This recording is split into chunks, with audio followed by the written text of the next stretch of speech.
आप देख रहे हैं अपना बिहार और आपके साथ मैं हूं विवेक। बुलेटिन में सबसे पहले बात छपरा में शराब कांड की। छपरा में कथित शराब कांड में अब तक 4 लोगों की मौत की बात सामने आ रही है और जबकि 30 से ज्यादा लोग बीमार हैं।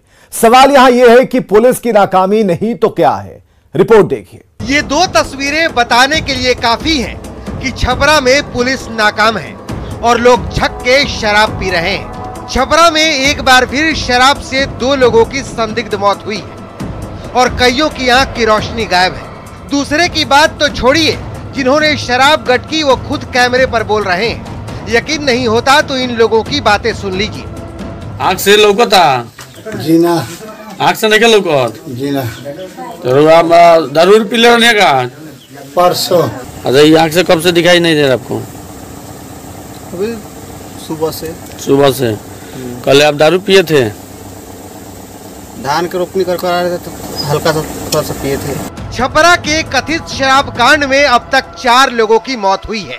जिन 4 लोगों की मौत हुई है उनमें से एक है कमल महतो, जिनके दामाद साफ साफ बता रहे हैं कि मौत की वजह कुछ और नहीं बल्कि शराब है। शराब पीने का कारण कुछ गंभीर हालत थे और हॉस्पिटल में लाते लाते दीघा पुल पे डेथ कर गए। डेथ कर गए। क्या नाम ससुर का? वो ससुर का नाम है हमारे कमल महतो। अच्छा, शराब कहाँ से मिली? शराब गांव का ही आसपास में मिले हैं, लेकिन नाम पूछे उनसे तो नहीं बता रहे थे। क्या कुछ फंक्शन वगैरह था घर पर? कुछ भी नहीं थे, काम करके आ रहे थे वो लोग तो उधर ही से आके 2-3 आमदी, जितना आमदी है उतना मीटिंग करके पिया है लोग। अब सवाल है कि क्या छपरा पुलिस नाकाम है? क्या पुलिस की मिलीभगत से ये सब कुछ हो रहा है? क्या शराबबंदी वाले राज्य में शराब आसानी से उपलब्ध है? ऐसे कई सवाल हैं जो 3 दिनों में 2 शराब कांड के बाद खड़े हो चुके हैं। छपरा से संतोष कुमार और पटना से रजनीश कुमार की रिपोर्ट। और सीतामढ़ी से बड़ी खबर है, कलेक्शन एजेंट से लूट हुई है 4,71,000 रुपए की। तो बड़ी खबर इस वक्त की सीतामढ़ी से, जहां कलेक्शन एजेंट से लूट हुई, 4,71,000 रुपए लूट लिए गए हैं। बाइक सवार 4 अपराधियों ने इस घटना को अंजाम दिया है। कैश कलेक्शन करके घर लौट रहे थे एजेंट मनीष कुमार, जिनसे रुपए छीने गए। पुपरी के जैतपुर मोहल्ले की यह घटना है। बड़ी खबर सीतामढ़ी से। पटना के कंकड़बाग थाने की पुलिस ने नशे के अवैध कारोबार का खुलासा किया और छापेमारी में 2.5 लाख रुपया, सोने चांदी के गहने, 10 पुड़िया स्मैक बरामद की गई। नशे का कारोबार एक महिला चला रही थी जो फरार है।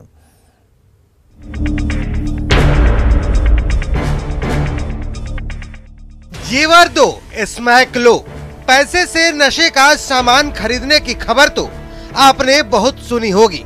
आज जेवर के बदले स्मैक का सौदा देख लीजिए। टेबल पर रखी नोटों की गड्डियों को देखिए, साथ में सोने चांदी के जेवरात और बीच में पड़ी ये कागज की पुड़िया। पता है इन पुड़ियों में क्या है? इसमें स्मैक नाम का नशे का जहर भरा हुआ है और इसी जहर के चक्कर में घर के घर बर्बाद हो रहे हैं। तस्वीरें पटना के कंकड़बाग की हैं। थाने से चंद कदम की दूरी पर नशे का कारोबार चल रहा था। लाली नाम की महिला नशे का धंधा चलाती थी। जिन नशेड़ियों के पास पैसे होते थे वो पैसे देते थे, जिनके पास पैसे नहीं होते थे वो अपने घरों से गहने चुरा कर लाते थे और उन गहनों के बदले नशे का सामान खरीदते थे। पुलिस की छापेमारी में 2.5 लाख कैश, सोने चांदी के गहने और 10 पुड़िया स्मैक बरामद हुआ है। मौके का फायदा उठाकर नशा तस्कर लाली अपनी बहू के साथ फरार हो गई, लेकिन उसका लड़का पुलिस के हत्थे चढ़ गया। के बारे में सूचना मिलता रहता था कि थाना के बगल में झोपड़पट्टी है, वहाँ लाली नाम की एक औरत है, ठीक है ना, वो ड्रग्स का कारोबार करती है। हम लोग कई दिन से उस पर नजर रखे हुए थे। ये कोई पहला मामला नहीं जब पटना में स्मैक बरामद हुआ हो। इसी साल 28 जुलाई को 136 पुड़िया स्मैक के साथ तस्कर गिरफ्तार हुआ था, जबकि 16 अप्रैल को 74 पुड़िया स्मैक के साथ पुलिस ने 2 महिला तस्करों को गिरफ्तार किया था। न्यूज़ 18 के लिए पटना से संजय कुमार की रिपोर्ट। सीतामढ़ी के रेड लाइट में छापेमारी कर 5 नाबालिग लड़कियों को रिहा कराया गया, जिनसे जबरन देह व्यापार कराया जा रहा था। यहां से कई ग्राहकों और महिला दलाल को भी गिरफ्तार किया गया है। करीब 3 घंटे तक चली छापेमारी में पुलिस के जवानों के साथ महिला हेल्पलाइन और चाइल्ड लाइन के प्रतिनिधि शामिल थे। पुलिस के जवान ग्राहक बनकर रेड लाइट एरिया पहुंचे और बाद में उनकी निशानदेही पर पुलिस बल को बुलाकर छापेमारी की गई। करीब 1 साल पहले भी इस रेड लाइट एरिया में छापेमारी की गई थी। तब नेपाल, बांग्लादेश और दिल्ली की लड़कियों को रिहा कराया गया था। बताया जा रहा है कि कुछ युवक लड़कियों को प्यार के जाल में फंसा कर लाते हैं, यहां बेचते हैं। यह भी पता चला कि लड़कियों को तहखाने में रखा जाता है। लखीसराय से बड़ी खबर आ रही है। हार्डकोर नक्सली मनश्याम दास गिरफ्तार कर लिया गया है। कवैया थाना क्षेत्र से गिरफ्तारी हुई है नक्सली की। स्पेशल कोर कमेटी का सदस्य है मनश्याम, जो डेटोनेटर और कारतूस भी बरामद किए गए इसके पास से। हार्डकोर नक्सली मनश्याम दास की गिरफ्तारी। बीजेपी जेडीयू के मजबूत गठजोड़ से सहमे तेजस्वी अब बीजेपी को चैलेंज दे रहे हैं। तेजस्वी ने बीजेपी को अकेले चुनाव लड़ने का चैलेंज दिया है। जवाब में बीजेपी ने भी आरजेडी को एक बड़ा चैलेंज दे दिया। बीजेपी को तेजस्वी का चैलेंज। भाजपा में औकात कहां जो हमारा चुनौती भी स्वीकार कर सके। औकात है ही नहीं इन लोगों में। क्या एनडीए से डर गए तेजस्वी यादव?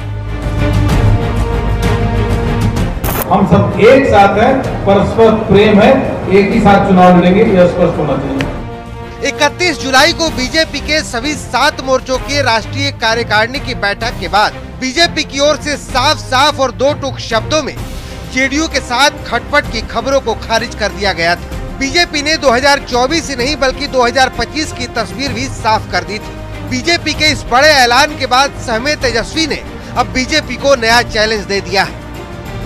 जिगर नहीं है, फलना तक ये हमारे नेता रहेंगे, चिल्ला तक ये हमारे नेता रहेंगे। अरे लड़ो ना अकेले, हाँ क्या मजबूरी है, लड़ो। बीजेपी को आप अरे भाजपा में औकात कहां जो हमारा चुनौती भी स्वीकार कर सके। तेजस्वी के चैलेंज के बाद अब बीजेपी ने भी तेजस्वी को नया चैलेंज दे दिया। चैलेंज ये कि तेजस्वी भी बगैर कांग्रेस और वाम दलों के चुनावी मैदान में उतर कर दिखाएं। आप अपने लिए इस चुनौती को पहले तय करिए और आने वाले लोकसभा चुनाव में आपको अगर दम है तो अकेले आरजेडी के सिंबल पर केवल बिहार का 40 सीट लड़कर दिखा दीजिए। मैं चुनौती देता हूं। दरअसल तेजस्वी भी बखूबी जानते हैं कि बीजेपी जेडीयू के जोड़ को डिगा पाना आसान नहीं है, इसलिए वो अकेले चुनावी मैदान में उतरने का चैलेंज दे रहे हैं। जबकि वो ये भूल रहे हैं कि दोनों दलों का रिश्ता सालों का नहीं बल्कि 2 दशकों पुराना है। लेकिन जवाब में अब उन्हें भी चुनौती मिल चुकी है। पटना से न्यूज़ 18 के लिए रवि एस नारायण और आनंद अमृतराज की रिपोर्ट।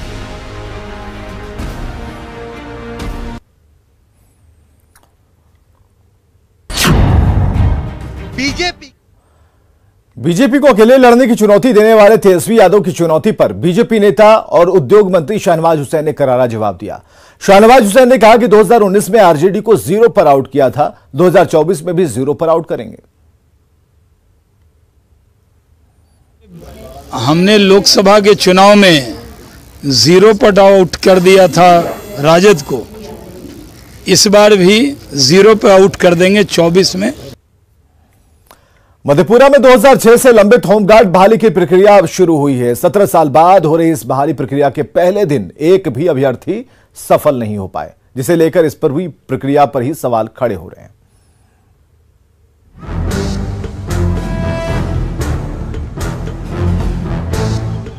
ये दौड़ है बेरोजगारी और मजबूरी से जंग जीतने की। ये रेस है जवानी के सपने को बुढ़ापे में सच करने की। मधेपुरा के बीएन मंडल स्टेडियम में दौड़ रहे इन लोगों ने 17 साल पहले होमगार्ड बनने का सपना देखा था। साल 2006 में बड़े उत्साह के साथ आवेदन दिया था, जोश और जुनून के साथ तैयारी की थी, फिजिकल भी पास कर गए थे, सिर्फ बहाली बची थी। लेकिन बहाली से पहले ही सिस्टम कुंभकर्णी नींद सो गया और जब 17 साल बाद जागा तो फिर से फिजिकल की शर्त रख दी गई। 16 साल बहाली को हो गया है, अभी हम लोग का स्टेज है दौड़ने का, इससे पहले भी दौड़ा चुका है। इसमें भी पिच पे बालू गिरा दिया, इसमें भी बालू गिरा दिया है। जिले में 203 पदों के लिए 22,000 से अधिक युवाओं ने आवेदन किया था, लेकिन 17 साल बाद जब फिर से दौड़ का आयोजन हुआ तो आधे से ज्यादा दौड़ की उम्र को पार कर चुके हैं। ऐसे में शिविर के पहले दिन मधेपुरा ग्रामीण, शहरी और घैलाड़ प्रखंड के 2402 अभ्यर्थियों को शामिल होना था, लेकिन शामिल हुए सिर्फ 495, जिनमें से 3 ने किसी तरह दौड़ निकालकर, लेकिन ऊंची कूद, लंबी कूद और गोला फेंक में फेल होकर बाहर हो गए। दौड़ का है, हाई जंप का है, लॉन्ग जंप का है और गोला फेंक का है। जो इसमें कम्पीट करेंगे उनको बहाली किया जाएगा। नौकरी और बहाली के नाम पर इससे बड़ा मजाक क्या हो सकता है कि जवानी में आवेदन करने वाले अभ्यर्थियों को दादा नाना की उम्र में दौड़कर फिजिकल टेस्ट लिया जा रहा है। पहले दिन तो एक भी पास नहीं कर सके। अब देखना है कि बाकी 3 दिनों के शिविर में कितने अभ्यर्थी खुद को युवा साबित करने पहुंचते हैं। न्यूज़ 18 के लिए मधेपुरा से तुरबसु की रिपोर्ट। सासाराम के करगहर में उस वक्त अजीबोगरीब स्थिति हो गई जब किन्नरों के एक समूह ने डीएम को घेर लिया और अपनी समस्याओं के निराकरण की गुहार लगाने लगे। थोड़ी देर के लिए तो डीएम धर्मेंद्र कुमार खुद असहज हो गए।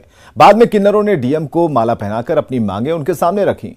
करगहर प्रखंड में कई योजनाओं की जांच के लिए डीएम प्रखंड मुख्यालय गए थे और इसी दौरान किन्नरों का एक समूह वहां पहुंचा, समाज में बराबरी का हक मांगने लगी। डीएम ने भी गंभीरता से उनकी मांगे सुनी और उचित पहल का भरोसा दिलाया।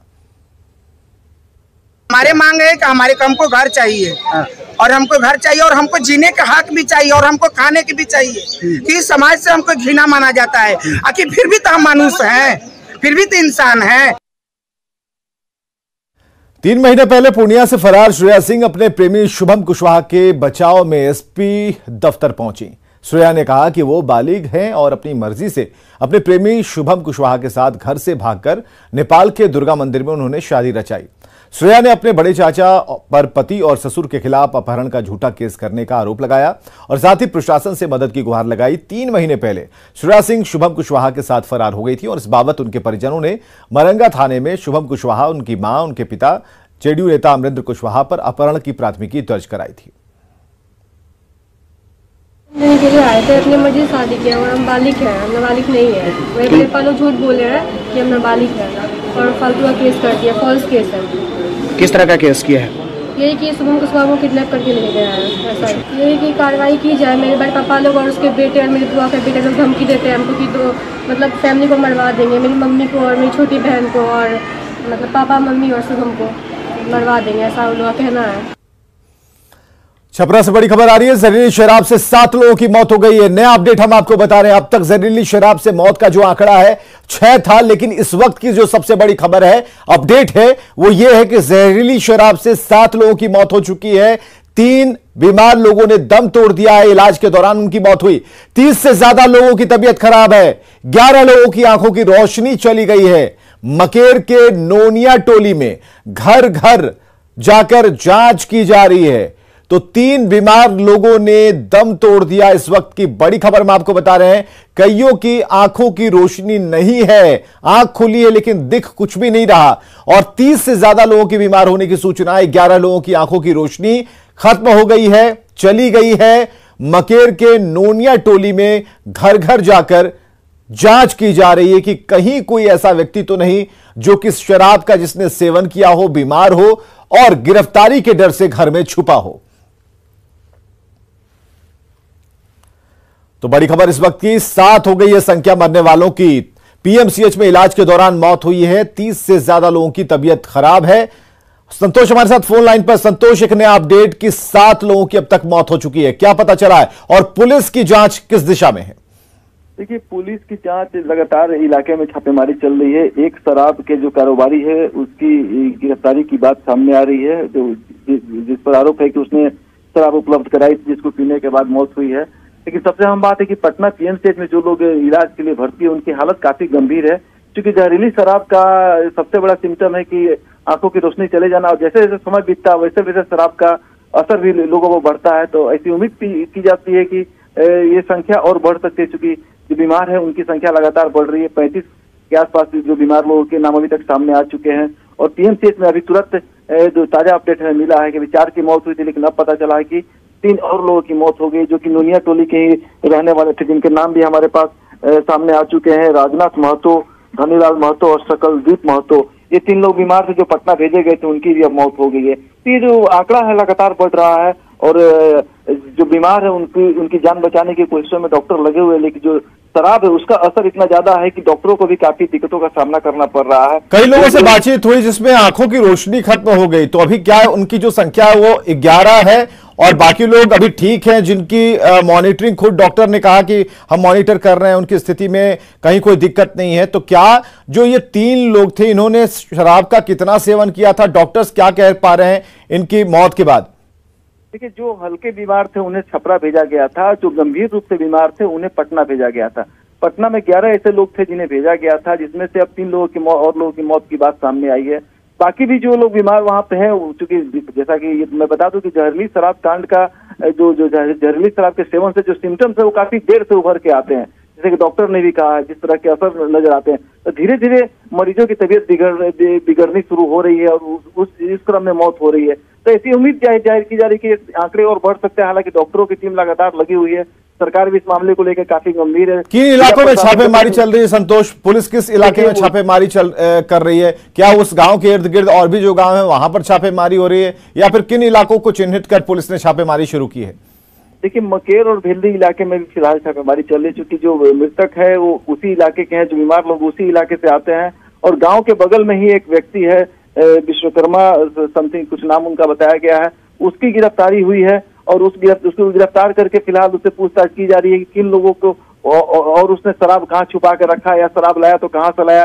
सबसे बड़ा बात है शराब के सोर्स की पता लगाने की कोशिश की जा रही है, क्योंकि अगर वास्तव में विषाक्त शराब सिस्टम में आई है तो कहीं ना कहीं वो और लोगों को इफेक्ट कर सकती है और भी इलाके में दूसरे इलाके को भी प्रभावित कर सकती है। प्रशासन ने एक मास अभियान चलाया जिसमें कि जो एंटी लिकर टास्क फोर्स है, उत्पाद विभाग के अधीक्षक खुद गांव में कैंप कर रहे हैं, वो लगातार सर्च चला रहे हैं, पूरे गांव को सर्च किया जा रहा है, कहीं भी शराब छुपाओ तो उसको डिस्ट्रॉय किया जा सके। तो ये तमाम प्रक्रियाएं चल रही, लेकिन बड़ा मामला यह है कि मौत के आंकड़े लगातार बढ़ रहे हैं, जो कि काफी गंभीर मामला है। लगातार जिस तरह से 35 लोग के बीमार होने की बात सामने आई थी, अब मृतकों की संख्या 7 हो गई है, तो कहीं ना कहीं ये परेशान करने वाले आंकड़े हैं। जी, बहुत बहुत शुक्रिया ताजा जानकारी के लिए संतोष।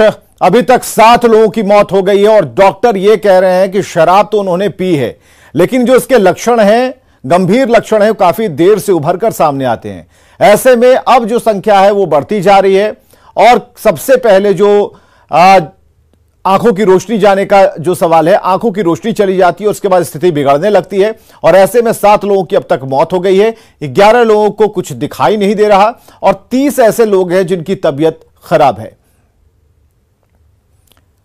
तो छपरा से बड़ी खबर, और ये वो हॉस्पिटल का की तस्वीरें हम आपको दिखा रहे हैं जहां पर इलाज चल रहा है। परिजन जिनके अब इस दुनिया में नहीं है, शराब कांड के शिकार हो चुके हैं, तो गंभीर स्थिति है और फिलहाल डॉक्टरों की पूरी टीम, पूरी यूनिट ही लगी हुई है ताकि जिंदगियों को बचाया जा सके।